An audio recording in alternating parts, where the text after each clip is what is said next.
우리가 앞 시간에 예루살렘으로 가서 성벽 재건을 하기를 참 소원했던 느헤미야의 마음을 보았었습니다. 느헤미야는 예루살렘의 소식을 듣고 슬퍼하며 어떻게 하면 내가 예루살렘으로 가서 하나님의 임재하여 계시는, 또 하나님의 소망을 두고 계시는 그 예루살렘의 무너진 성벽을 재건할 수 있을까, 그 고민을 가지고 있었습니다. 그리고서 하나님께 기도해 왔죠. 하나님, 왕의 마음을 이끌어 주셔서 제가 예루살렘으로 가서 그 무너진 성벽을 재건할 수 있도록 하나님 은혜를 베푸시옵소서. 그래서 수개월간 금식하며 기도하며 하나님 앞에 도움을 청했고, 그러면서 자신의 삶을 충실하게 살아가고 있었습니다.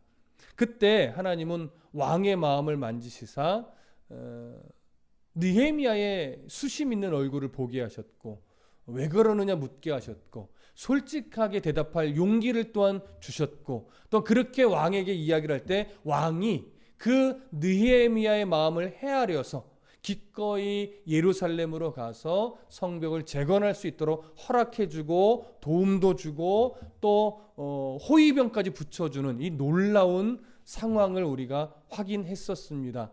그렇게 해서 예루살렘으로 오게 되었을 때 우리는 산발렛이 예루살렘의 부흥을 싫어하는, 예루살렘을 계속해서 자기가 어떤 이용해 먹는 거리로 사용하고 싶은 그런 산발렛이 왜 왔을까? 느헤미야가 왕의 힘을 얻어 왜 왔을까? 이런 생각들로 근심했다라고 하는 장면까지 살펴보았습니다. 오늘은 예루살렘에 이제 드디어 도착한 느헤미야가 어떻게 성벽 재건을 준비하는가, 그 과정을 좀 살펴볼 것입니다. 자, 11절과 12절 함께 읽습니다. 시작. 내가 예루살렘에 이르러 머무른 지 사흘 만에 내 하나님께서 예루살렘을 위해 무엇을 할 것인지 내 마음에 주신 것을 내가 아무에게도 말하지 아니하고 밤에 일어나 몇몇 사람과 함께 나아갈새 내가 탄 짐승 외에는 다른 짐승이 없더라. 자, 수개월간의 여정을 마치고 예루살렘에 도착한 느헤미야는 3일간 쉼을 갖습니다. 여러분, 느헤미야뿐만이 아니라 에스라도 예루살렘에 도착했을 때 며칠간 쉬었죠? 3일간 쉬었었습니다. 에스라 8장 32절에 나와 있지요. 아마도 당시에는 긴 여행 후에는 3일간 쉬는 것이 보편적인 일이었던 것 같습니다. 이 기간 동안 느헤미야는 충분히 쉬었을 겁니다. 근데 아마도 추측해 보건대 느헤미야는 그냥 무조건 쉰 것이 아니라 이제 이 예루살렘에서 어떻게 준비를 해야 될까, 이 성벽 재건을 어떻게 지혜롭게 대적자들의 방해를 피해서 순조롭게 이 성벽 재건을 완성할 수 있을까, 이런 수많은 고민들을 아마 하면서 쉬었을 것으로 여겨집니다. 그렇게 휴식을 마친 느헤미야는요, 휴식을 마친 그날, 그 다음 날쯤 되겠죠. 밤에, 며칠째인지 정확하게 알 수 없으나 3일이 지난 그 어느 날 밤에 자기가 믿을 수 있는 몇몇 사람들과 함께 밤 늦은 시간에 일어나서 현재 예루살렘 성벽의 상태가 어떻게 되는지 확인을 하기 위해 아무에게도 말하지 않고 비밀리에 마치 정탐을 하듯이 나아가게 됩니다. 왜냐하면 저번 시간에도 말씀드렸듯이 유다의 대적자들은 현재 느헤미야가 이스라엘을 흥왕케 하려고 온 것까지는 알아요. 이스라엘을 발전시키려고 왔다라고 하는 것까지는 알아요. 그래서 이스라엘이 발전하는 것을 싫어하기 때문에 이거 어떡하지? 이런 고민을 했다라고 하는 거예요. 그런데 구체적으로 무엇을 통해서 이스라엘을 흥왕케 하려고 하는지까지는 아직 모르는 거죠. 만약에 어떤 식으로 느헤미야가 이스라엘을 흥왕케 하려고 한다는 것을 알면 집요하게 그것을 방해하려고 준비하겠지요. 그래서 느헤미야는 아직 자기가 무엇을 하려고 왔는지 아무에게도 밝히지 않습니다. 그리고 지금 성벽의 상태를 확인하는 것도 아무도 모르게 아주 비밀리에 움직이고 있는 겁니다. 왜? 소문이 조금이라도 나면 눈치 빠른 대적자들은 이래서 왔구나 알고서 이것을 방해하기 위한 어떤 물밑 작업을 할 수 있기 때문에 그런 움직임을 갖게 하지 않으려고 아주 비밀리에 밤늦게 아무도 일어나지 않을 시간에 느헤미야는 몇몇 사람들과 함께 일어나서 지금 성벽을 확인하러 가는 겁니다. 이렇게 무너져 있는 성벽은 여러분 언제 무너진 성벽입니까? 주전 586년에 바벨론의 느부갓네살 왕에 의해 남유다가 멸망할 때 그때 무너진 성전이고 그때 무너졌던 성벽 잔해들입니다. 근데 이때만 무너진 것이 아니라 한 13년 정도 전에 에스라에 의해 성벽 재건이 시도됐을 때 이 대적자들은 아닥사스다 왕에게 뭐 했죠? 거짓으로 고발을 했죠. 그래서 아닥사스다 왕이 이런 반란이 걱정이 돼서 일단 멈추게 하라 이 명령을 했을 때 이 대적자들은 그 명령을 받은 조서를 가지고 와서 무력으로 멈추게 했어요. 그때 여러 또 성벽들이 무너지고 불타고 했었을 겁니다. 그러니까 더 많이 무너진 거예요. 더 많이 불타버린 거예요. 그러니까 대략 한 140년 정도 이미 폐허 상태로 그냥 방치되어 왔던 거예요. 13년 전에 잠깐 건축을 하려고 했으나 그것마저도 실패로 돌아갔으니 이스라엘 백성들은 낙심한 상태이고 이미 140여 년간 이스라엘은 대적자들의 무법천지가 되어 있었겠죠. 언제든지 방어할 수 있는 방어책이 아무것도 없으니까 그렇게 힘겨운 모습으로 폐허의 모습으로 예루살렘은 있었던 것입니다. 자, 그 모습을 이제 느헤미야가 직접 두 눈으로 소문으로만 들어서 안타까워하던 성벽의 상태를 이제 두 눈으로 확인을 하는 장면입니다. 13절부터 15절 함께 읽어보겠습니다. 시작. 그 밤에 골짜기 문으로 나가서 용정으로 분문에 이르는 동안에 보니 예루살렘 성벽이 다 무너졌고 성문은 불탔더라. 앞으로 나아가 샘문과 왕의 못에 이르러서는 탄 짐승이 지나갈 곳이 없는지라. 그 밤에 시내를 따라 올라가서 성벽을 살펴본 후에 돌아서 골짜기 문으로 들어와 돌아왔으나. 자, 예루살렘 성벽의 둘레의 총 길이는 대략 3km 정도로 봅니다. 그리 짧지만은 않은 거리죠. 그 3km 정도 되는 예루살렘 성벽의 둘레 근처를 차근차근 돌면서 점검을 하는 것인데 아마도 오늘 13, 14, 15절의 기록을 토대로 보면 서쪽 성벽, 서쪽에서 좀 아래쪽이죠. 서쪽에서부터 시작하여 남쪽으로 내려와서 다시 동쪽으로 해서 북쪽으로 올라가면서 차근차근 이 성벽의 상태를 점검했던 것 같습니다. 먼저 13절에 보면 이렇게 돼 있어요. 그 밤에 골짜기 문으로 나아가서 용정으로 분문에 이르는 동안에 보니라고 되어 있습니다. 골짜기 문이 이제 서남 쪽에 있는 그런 문입니다. 그래서 골짜기 문이라고 일컬어지는 쪽으로 가서 거기서부터 이제 남쪽으로 쭉 내려가는, 그래서 용정이라고 하는 것은 용의 섬이라고 불리는 곳이에요. 그래서 그곳을 지나서 어디까지 갔냐면 분문까지 간 거예요. 그럼 여러분, 분문이 뭘까요? 분문이라는 것은 여러분 성경에 혹여나 어떤 주석에 달려 있는 분들은 이제 어떤 메모가 있겠는데, 이 분문이라고 하는 것을 좀 쉽게 풀어보면 똥의 문입니다. 예. 그러니까 이 똥의 문이라고 하는 것은 어떤 문이냐면, 당시 이제 생활 쓰레기를 버리거나 아니면 희생 제물들을 이렇게 처리하고 나서 보면 희생 제물에 어떤 변이 나올 때가 있어요. 아니면 거기에 또 버려야 될 어떤 쓸데없는 부위가 있겠죠. 이런 것들을 버리는 골짜기예요.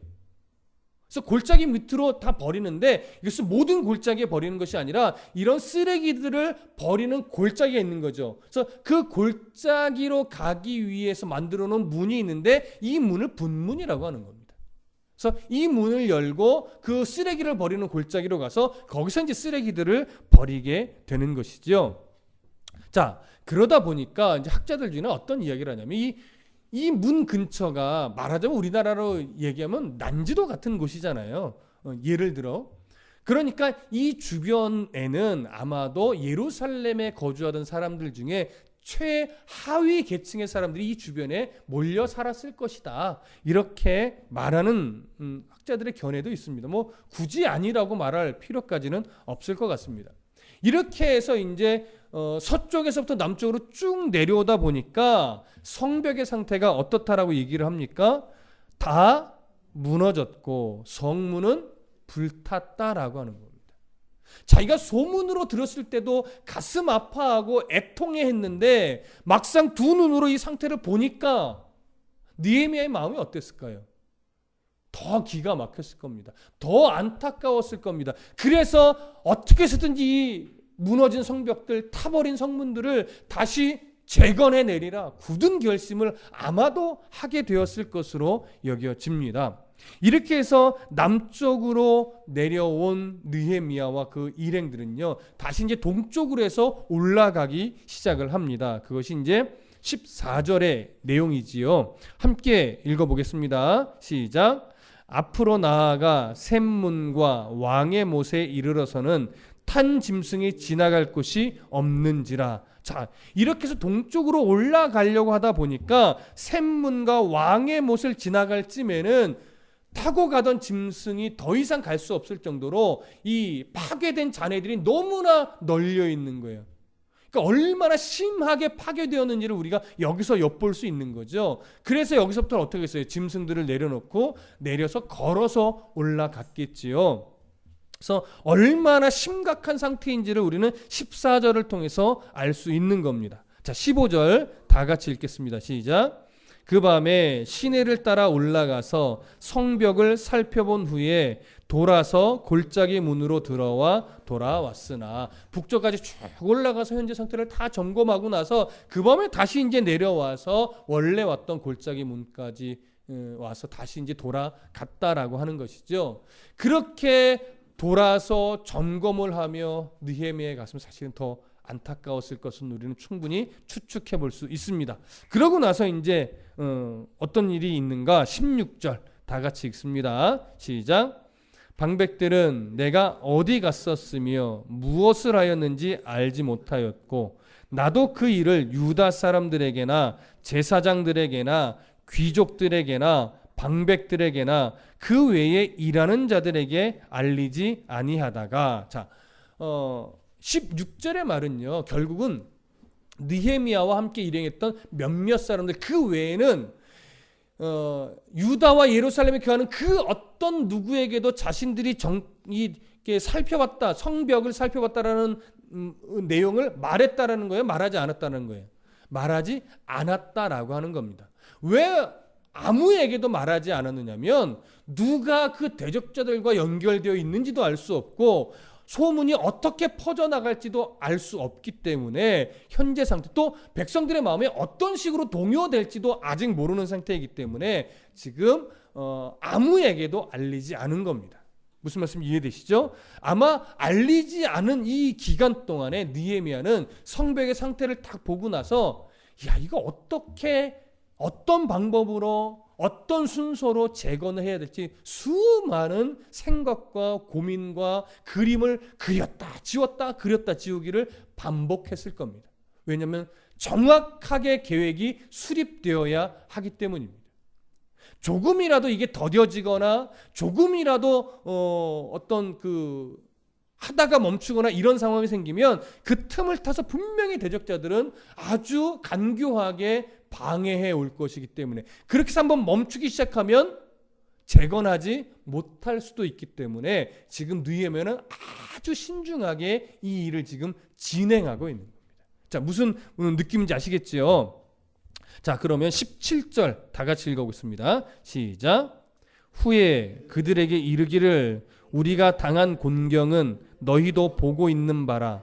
예루살렘이 황폐하고 성문이 불탔으니 자, 예루살렘 성을 건축하여 다시 수치를 당하지 말자 하고, 자, 며칠 동안 느헤미야가 고민하며 계획을 세웠는지는 모르겠습니다. 며칠인지 몇 주인지 몇 개월인지 알 수는 없는데, 느헤미야는 충분히 고민하고 충분히 계획하고 썼다 지웠다를 반복하다가 드디어 이렇게 하면 되겠다라고 계획을 수립한 것 같습니다. 그래서 이제 어느 날 백성들을 다 불러 모은 거죠. 그리고 그들 앞에서 이 무너진 성벽을 재건해야 된다라고 알리는 겁니다. 지금 이 순간이 얼마나 중요하냐면, 성벽 재건은요, 알리는 그 순간부터 신속하게 백성들의 마음을 하나로 모아야 되고, 하나로 모으자마자 신속하게 성벽 재건을 시작해서 빨리 맞춰야 돼요. 왜냐하면 집요한 방해 공작을 막으려면 빨리 완성하는 길밖에 없습니다. 길어지면 길어질수록 방해 공작은 분명히 심각하게 치고 들어올 거예요. 무슨 말씀 이해되시죠? 그래서 느헤미야는 이제 백성들을 모아놓고 성벽을 재건해야 된다라는 말을 할 때 그들의 마음을 빨리 모으기 위해서 굉장히 지혜롭게 또 진심을 다해서 그들의 마음을 휘어잡습니다. 어떻게 휘어잡았느냐? 17절 이렇게 이야기를 해요. 후에 그들에게 이르기를 우리가 당한 곤경은 너희도 보고 있는 바라. 느헤미야는 똑같이 에스라나 스룹바벨과 똑같이 지금 이스라엘이 가지고 있는 죄나 아니면 아픔이나 아니면 곤경이나 이런 것들을 너희들의 죄, 너희들의 곤경 이렇게 말하지 않습니다. 뭐라고요? 우리가 지금 당하고 있는 공경은 자기와 현재 이스라엘의 상태, 현재 예루살렘의 상태를 같은 상태로 묶어버립니다. 이게 가장 중요해요. 나 혼자 거룩하다 이렇게 말하지 않는다고요. 우리가 죄인이고 우리가 모두 슬픔을 당하고 있고 우리가 모두 다 지금 곤경에 처해 있다 이거죠. 한 민족 공동체를 지금 형성해 내고 있는 겁니다. 자, 그러면서 우리가 당한 곤경은 너희도 보고 있는 바라. 무엇을 봤다라고 말하는 거냐? 예루살렘이 황폐하고 성문이 불탔으니, 무슨 말씀인지 아시겠죠? 140여 년 동안 무너진 성벽이 그대로 벽돌 한 장도 제대로 다시 쌓여지지 않았고 불타버린 성문은 다시 세워지지 못했다 이거예요. 그걸 너희들도 수십 년간, 아니 일평생 지금까지 보고 있었지 않느냐 이 얘기를 하는 거예요. 그러니 어떻게 해요? 예루살렘 성을 건축하여, 이게 이제 재건해야 된다는 얘기죠. 다시 재건해요. 다시 수치를 당하지 말자 이렇게 말하는 겁니다. 자, 그러면 느헤미야가 지금 이스라엘 백성들에게 말하고 있는 수치, 우리가 수치를 당하지 말자 다시는 하고 말하는 이 수치는 뭘 말하는 걸까요? 기본적으로 느헤미야가 말하고 있는 수치는요, 예루살렘 성벽이 무너져 있고 그 다음에 성문들은 다 불타버렸기 때문에 대적자들이 공격해 올 때마다 속수무책으로 뭐 할 수밖에 없어요? 당할 수밖에 없는 거예요. 하나님의 백성이 이방 민족들에게 그저 그들이 공격하면 공격하는 대로 그 공격을 다 몸으로 당할 수밖에 없는 그런 무능력한 삶을 수십 년간을 지금 살아온 거예요. 아니요, 140여 년 동안 살아온 거예요. 그러면서 그들 안에 잃어버린 게 뭐예요? 이스라엘 민족, 하나님의 백성이라고 하는 정체성 자체가 다 잃어버린 상태로 있었던 거죠. 그들 안에 하나님의 백성으로서의 말하자면 자존심, 자부심, 당당함 이런 게 하나도 없어요. 때로는 비겁했고요. 때로는 무력했고요. 때로는 바보 같았고요. 이런 모습들만 이들 안에 가득했던 겁니다. 그게 이들이 겪고 있는 곤경이었고, 이 곤경은 결국 하나님 앞에서 보면 부끄러운 뭐예요? 수치라고 하는 거죠. 네 아버지가 누군데 넌 그렇게 살고 있었느냐? 우리 아버지가 하나님 아버지신데 우리는 지금 하나님의 자녀라고 하는 신분에 걸맞지 않게 참으로 어리석은 삶, 무능력한 삶을 살아왔음을 그들 앞에서 강조하여 말하고 있는 거죠. 이게 수치라고 하는 거예요. 그러니까 이 수치를 당하지 않으려면 하나님의 은혜로 뭐가 세워져야 돼요? 성벽이 세워지고 다시 성문이 세워져서 그 이방 민족들의 공격이 하나님의 은혜로 막을 수 있는 힘이 생겨야 되는 거예요. 성벽이 세워지고 이 이방 민족의 대적자들의 공격을 막을 수 있게 됐다는 것은 결국 무엇을 의미하는 거냐면 하나님의 백성으로서의 정체성이 다시 회복된다라고 하는 사실을 의미하는 겁니다. 단순하게 성벽 세워서 우리가 안전하게 살자 이걸 말하는 것이 아니에요. 성벽 제거는 곧 이스라엘의 정체성 확립을 의미하는 겁니다. 그래야 우리의 수치가 이제 사라진다라고 하는 것이죠. 무슨 말씀 이해되시죠? 느헤미야는 그걸 힘주어 강조하고 있었던 겁니다. 그러면서 용기를 이제 주게 될 텐데, 느헤미야가 이렇게 말하면서 성벽을 건축하자 할 때 그들이 앞으로 건축해내야 될, 재건해내야 될 성벽의 규모가 어떻게 되느냐? 성벽의 두께가요 2.7m 정도 돼요. 2.7m 정도라고 하는 얘기는 여기서부터 천장까지가 좀 더 될 수도 있어요. 그렇죠? 약 3m가 되는 거죠. 그게 성벽의 두께예요. 높이는 약 3m 정도 잡습니다. 높이는.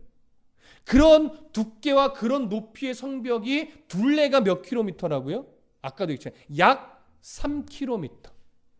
3km 좀 안 됩니다. 그러니까 그 두께와 그 높이로 3km를 쌓아가야 돼요. 대부분의 성벽이 다 무너져 있어요. 그러니 여러분 차라리 다시 쌓는 게 더 쉬울 수도 있어요. 근데 지금은 다시 쌓을 수는 없어요. 재건을 해야 돼요.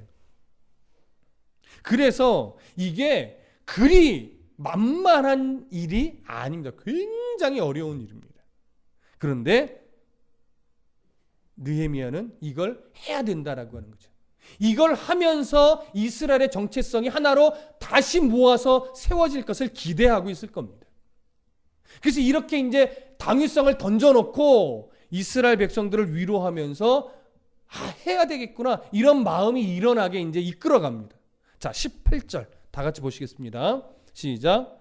또 그들에게 하나님의 선한 손이 나를 도우신 일과 왕이 내게 이른 말씀을 전하였더니 그들의 말이 일어나 건축하자 하고 모두 힘을 내어 이 선한 일을 하려 하매. 자, 느헤미야가 이제 그들에게 성벽을 재건해야 된다 당위성을 말해놓고 겁을 먹을 수 있으니까 겁먹지 않도록 하기 위해서 딱 던진 말이 뭐냐면 내가 어떻게 여기에 올 수 있었는지 아느냐? 나는 왕의 술관원인데 내 위치에서는 절대 올 수 없는 일이다. 그런데 하나님께서 이렇게 역사하셔서 내게 기도하게 하셨고 내가 기도했더니 하나님이 왕의 마음을 이렇게 만지셔서 내게 이런 메시지를 주면서 예루살렘까지 올 수 있게 하셨고 또 모든 건축자재들을 지원해 줬고 호위병까지도 붙여주셔서 그리고 성벽 재건까지 허락해 주셔서 14년 전에는 허락을 안 했지만 지금은 허락까지 해주셔서 내가 당당하게 올 수 있었다. 이게 왕의 능력만이겠느냐? 하나님께서 왕 위에 계시기 때문에 가능하다는 거죠. 그 하나님이 지금 우리와 함께 있고 우리에게 이 일을 요구하고 계신다. 그러니 우리는 뭐 해야 한다? 이 성벽 재건을 해야만 한다. 결국 이거죠. 그 하나님의 선한 손, 그 선한 손이 나를 도왔다. 나를 도왔다는 얘기는 이제 이스라엘 백성들 모두를 뭐 할 것이다? 도울 것이다. 이걸 이야기하는 거죠. 그 선하신 하나님의 도우심을 이스라엘이 이제 바라보게 되니까 그들 안에서 이제 무슨 소리들이 올라와요? 18절 중간 이후에 그들의 말이 일어나 건축하자 이렇게 말하는 거예요. 그렇게 말하고 모두 힘을 내어 이 선한 일을 하려고 했다라고 말하는 거죠. 자, 저를 보세요. 앞에서는 하나님의 선한 손이 나를 도왔다. 그러니까 이 얘기는 하나님의 선한 손이 지금도 여러분들을 도울 것이다 라고 말하는 것이고 그러니까 뒤에 이 선한 일을 하려 한대요. 뭐가 선한 일입니까, 여러분? 뭐가 선한 일입니까?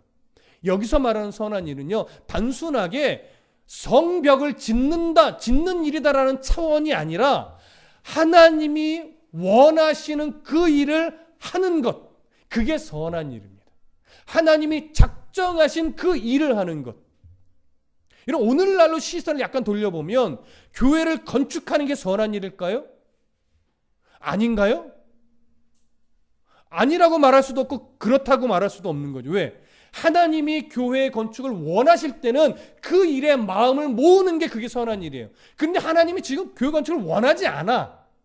그런데 목회자의 욕심으로 막 교회 건축을 억지로 무리하게 하려고 덤벼든다면 그건 아무리 입으로 이게 선한 일입니다, 하나님께 영광 돌리는 일입니다 라고 내뱉는다 할지라도 그건 선한 일이 아닙니다. 무슨 말씀 이해되시죠? 하나님의 선한 도우심은 사람의 어떤 안일과 입신양명을 위해서 주는 선하신 도움이 아니라 하나님의 뜻을 우리를 통해서 이루고자 하실 때 주는 도움이란 말이에요. 그래서 그 인도하심에 따라 내가 시간을 들이고 어떤 건강을 들이고 재능을 들일 때 그게 비로소 선한 일이 되는 거예요. 내가 뭔가 좀 잘한다고 해서 그 일을 내가 종교적인 명분을 앞세서 뭔가를 한다고 해서 선한 일이 되는 것이 아니라 정말로 하나님이 원하시는 것인가, 이것에 대한 치열한 고민과 분별 속에서 이게 하나님 기뻐하신다라는 판단이 있을 때 내가 죽으면 죽으리라는 각오로 정말 그 일에 올인할 수 있는 것, 이게 선한 일입니다. 내가 손해를 보고 내가 좀 없어 보인다 할지라도 그 일이 하나님 원하시는 일이면 기꺼이 내가 낮아짐으로 그 일에 순종할 수 있을 때 그게 선한 일이란 말이에요. 그리고 이 일을 해내는 것, 하나님 손에 붙들려서 이 일을 하나하나 해내고 있는 것, 이걸 성경은 뭐라고 말하냐면 형통이라고 말하는 거예요. 그래서 요셉의 형통은 감옥에 갇혔을 때도 형통이고 억울한 누명을 썼을 때도 형통이잖아요. 왜요? 하나님께서 요셉의 인생을 붙잡고 목적지를 하나님이 딱 정해놓으시고 그를 이끌어가고 있는 중에 일어나는 상황이기 때문에 그건 형통인 거예요. 그러나 아무리 잘 되는 것처럼 보여도, 아무리 많은 돈을 벌고 승진을 하고 권세를 얻고 승승장구하는 것처럼 보여도 그것이 하나님이 이끌어가는 목적지와 다른 방향으로 가고 있던 그건 형통이 아닌 거죠. 성경적인 형통은 결코 그렇게 말하지 않습니다. 그러니까 지금 느헤미야는 하나님 주신 형통을 바라보고 있었고 그 형통을 어떻게 순종하여 이루어내야 되는지 알았던 거예요. 그래서 그 말을 백성들에게 전했을 때 진심이 통하였고 그 진심은 이스라엘 백성들이 그 선한 일에 기꺼이 동참하는 것으로 지금 드러난 겁니다.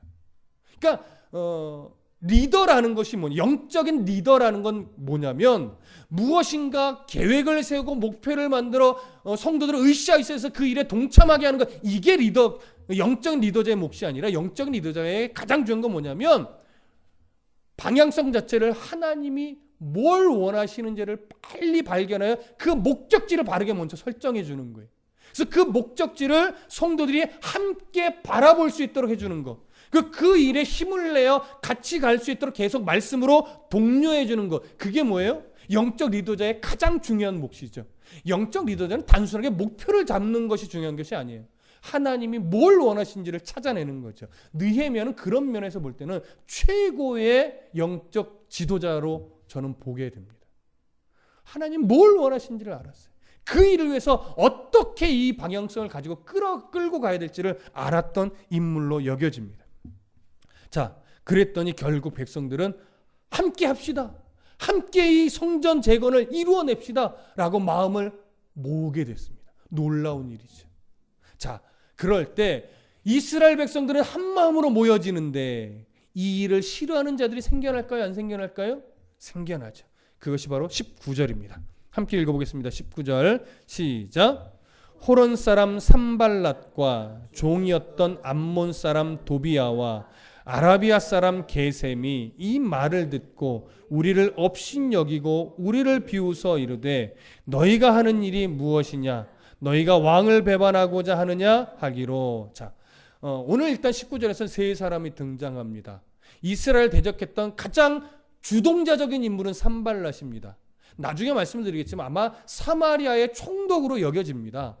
사마리아의 군대까지 통솔하는 위치에 있는 것으로 느헤미야서는 그리고 있거든요. 그런 것으로 보아 산발랏은 사마리아의 총독이었을 것으로 보여지고 이스라엘을 대적하는 데 있어서 가장 앞장섰던 인물로 여겨집니다.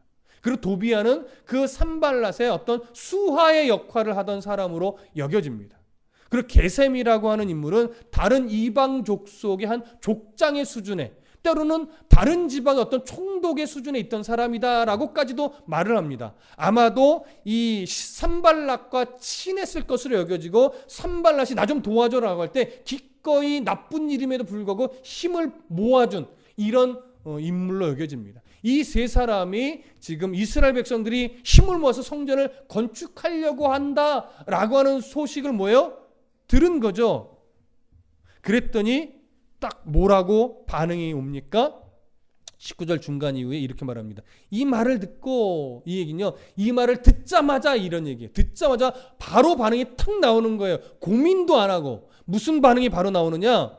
우리를 업신여기고 우리를 비웃어 이르되 너희가 하는 일이 무엇이냐? 먼저 이 반응이에요.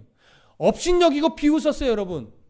왜 이스라엘이 힘을 모아서 성벽 건축을 하겠다라고 모아졌을 때 그런 이스라엘을 우습게 여기고 업신여기며 비웃었을까요? 그러면서 너희가 하는 일이 무엇이냐라는 표현을 했을까요?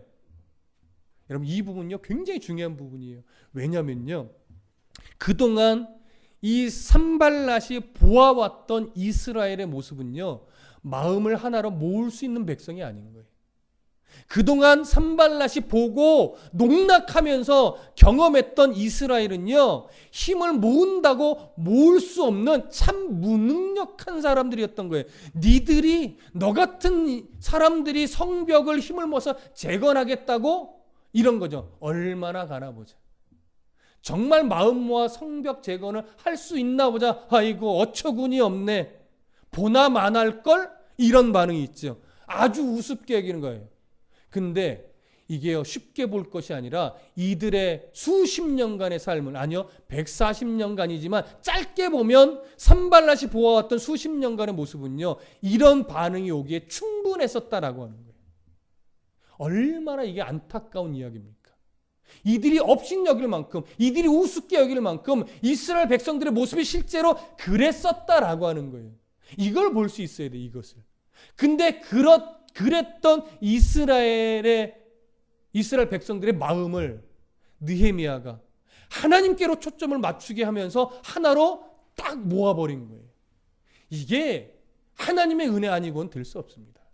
그러니까 하나님의 인도하심과 하나님의 손에 붙들린 느헤미야의 어떤 올바른 리더십이 이런 시너지 효과를 만들어 냈던 거죠. 이게 참 멋진 겁니다. 자, 그럼 20절. 그러고 나서 이제 이 산발랏이 또 하나 반응하죠. 너희가 왕을 배반하려고 하느냐. 어떤 사건을 염두에 둔 표현일까요? 13년 전 에스라 때 일어났던 일.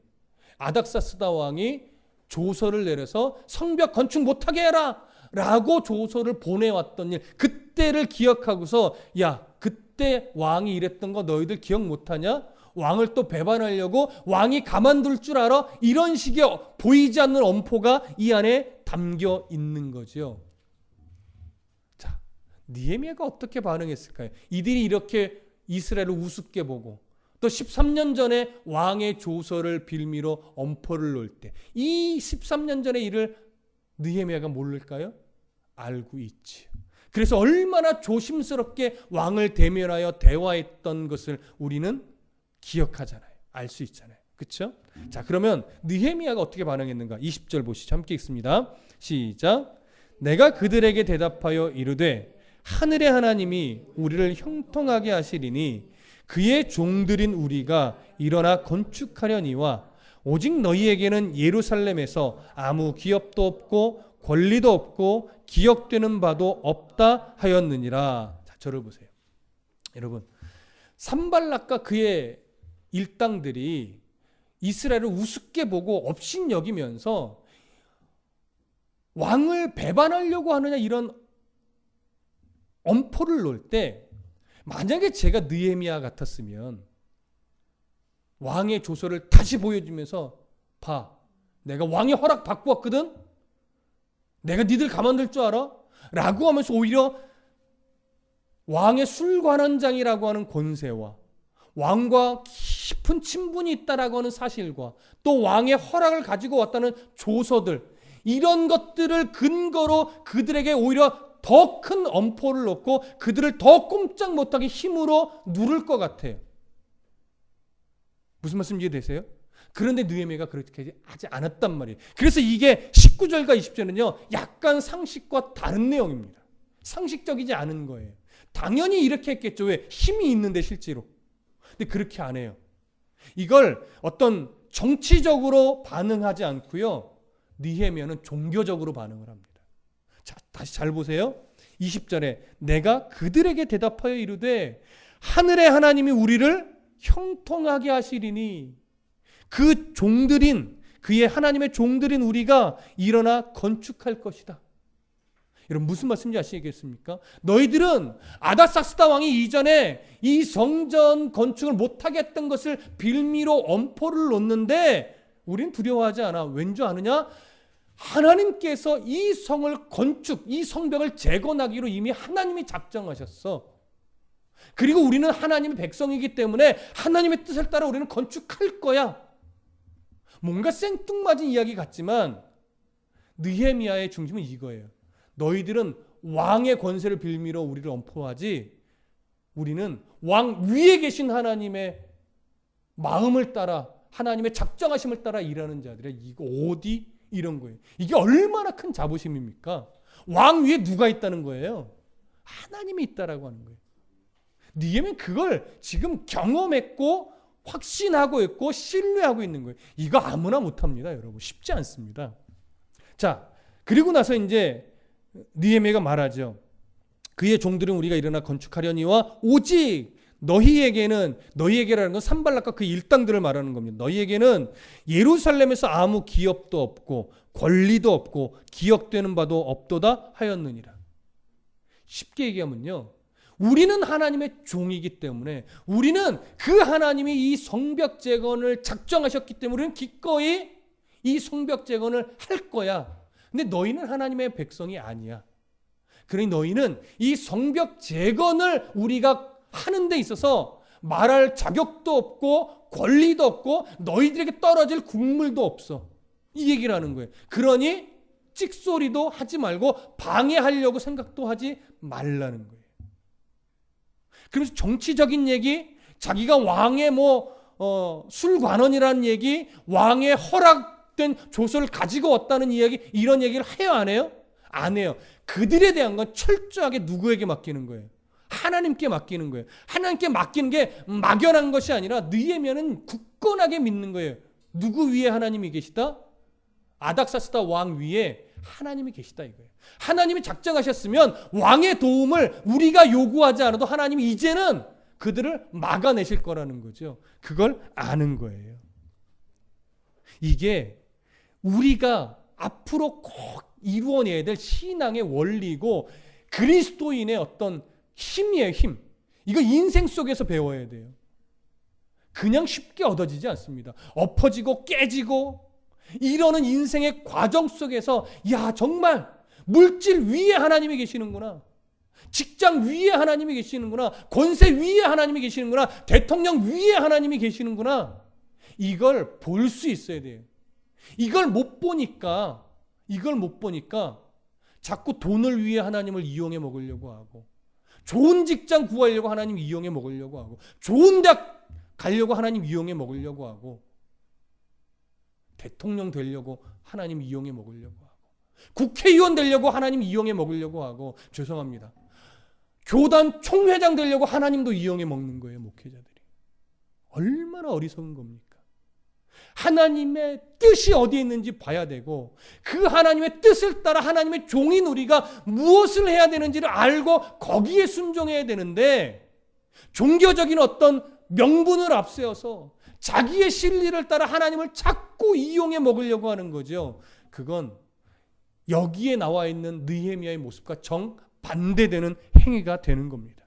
우리가 정확하게 앞으로 알고 가야 될 신앙의 진리, 사람이 자기 길을 계획할지라도 그 길을 인도하시는 분은 누구요? 하나님이세요. 그러니까 사람은 자기 길을 계획할 때 내 뜻을 따라 계획하는 것이 아니라 하나님의 뜻을 따라 내 걸음을 계획하기 위해서 부단히도 분별하려고 애를 쓰고 부단히도 고민하고 애쓰고 기도하여서 내 길을 내가 계획하는 것이 아니라 내 길을 하나님의 뜻에 따라 계획하여 하나님의 뜻에 따라 순종하며 그 걸음을 걸어내려고 부단히 애쓰셔야 되는 거예요. 그럴 때 잘 들으십시오. 그 몸부림을 칠 때 어느 순간 하나님 뭘 주시냐면 기가 막힌 지혜를 주시는 거예요. 기가 막힌 지혜라고 하는 것은 어떤 때는 정말 남들 전혀 생각하지 못하는 아주 기가 막힌 아이디어와 같은 모습으로 드러날 때도 있고 어떤 때는요 아무것도 안 했는데 일이 풀려지는 경우도 있어요. 어떨 때는요 나는 망했는데 하나님이 살게 되는 경우도 있어요. 그러니까 나는 망해서 죽을 지경인데 하나님이 사는 것을 보니까 이게 억울한 것이 아니라 하나님이 영광 받으셨으면 충분해요. 저는 이 땅에서 망하면 뭐 어때요? 하나님이 영광 받으셨는데 하면서 오히려 더 행복해한 사람이 되기도 하는 거예요. 그러니까 어떠한 모양새로 하나님이 자기의 계획을 내 인생의 걸음을 통해서 이루게 하실지는 아무도 몰라요. 그 지혜라고 하는 것은 뭔가 특별한 지혜만을 말하는 것이 아니라 결국 하나님이 하나님의 뜻을 이루게 만드시는 지혜죠. 그러니까 나를 어리석게 만드셔서 지혜롭게 만드시는 경우도 있어요. 나를 낮추셔서 지혜롭게 만드는 경우도 있죠. 또 남들보다 뛰어나게 올리셔서 지혜롭게 만드는 경우도 있어요. 우리는 모든 걸 다 생각해야 돼요. 그러나 결국은 뭐예요? 하나님의 뜻을 우리의 인생의 길을 통해서 하나님이 이루셔야만 한다라고 하는 거예요. 그럴 때 그 걸음이 의미가 있고 그럴 때 거기서 이루어진 것이 하나님이 기뻐하는 일이에요. 그거 없이 이루어낸 것들은요 다 그냥 내 소산이고 내 산물이에요. 하나님이요 그거 기뻐하잖아요. 그 소산 그 산물들 그런 업적들은요 이 땅에서 내 생명이 끝나는 동시에 다 없어져 버리는 것들이에요. 좀이 먹고요 동목이 생기는 것들이에요. 그래서 너의 보물을 어디에 쌓아라? 하나님에 쌓아라. 하나님의 나라에. 하나님의 뜻을 따라 하나님이 이루시게 하도록 내 삶을 내어드려서 이루어야 거기에 동록이 안 생긴다고요. 거기 좀이 쓸지 안 된단 말이에요.